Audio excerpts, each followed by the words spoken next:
लोगों जनता से कहा कि पार्टी से कहा कि अपने व्यूज़ और आइडियाज़ दें, तो हमने उनको लिखकर दे दिया है।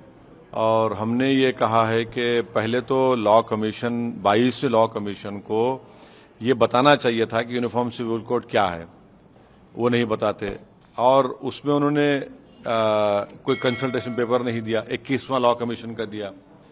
तो और तीसरी बात यह है कि बड़ी ताजुब की बात, ताजुब ने बल्कि बड़ा कोइंसिडेंस है कि 2018 में भी मोदी जी ने शुरू कर दिया था, ये चुनाव आ रहे थे 19 के, अब 23 है, आप फिर ने शुरू कर दिया। तो ये बड़ी अफसोस की बात, ये तकलीफदेह बात है कि बीजेपी एक लॉ कमीशन को इस्तेमाल कर रही है अपने सियासी अगराज व मकासद को पूरे करने के लिए। बड़ी अफसोस की बात है। जिस तरह की सियासत आप करते हैं, आपके लिए भी तो एक तरह से जैकपॉट है।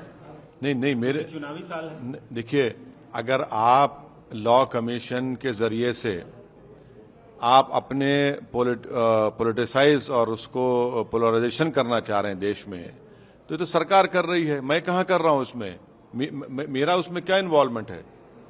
अगर हम उसका रिस्पॉन्ड कर रहे हैं, जवाब दे रहे हैं, तो हमारा राइट है, वो हम बता रहे हैं, हम पूछना चाह रहे हैं देश के सत्ता में जो पार्टी है बीजेपी, जिसके प्रधानमंत्री देश के हमारे नरेंद्र मोदी हैं, आप बताइए तो उसमें गलत बात क्या है।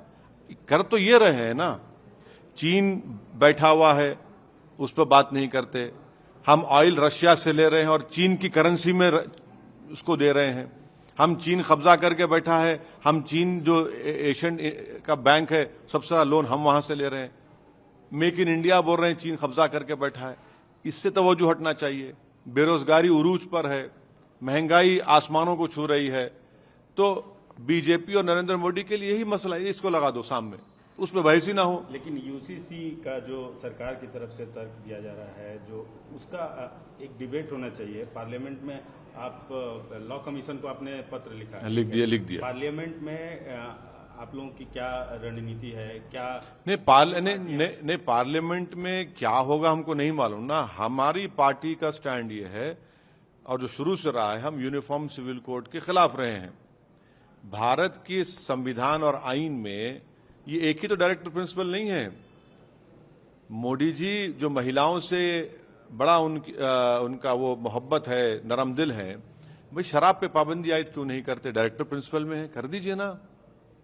आप गुजरात के मुख्यमंत्री थे तो कुछ तो पाबंदी थी, वो पाबंदी नाम कागज पर थी, कर दी पूरे देश में, क्यों नहीं करते आप? भारत की दौलत इक्वल डिस्ट्रीब्यूट होना चाहिए, ये डायरेक्टर प्रिंसिपल है। आज पूरी भारत की 60% दौलत 15-20 लोगों के पास है।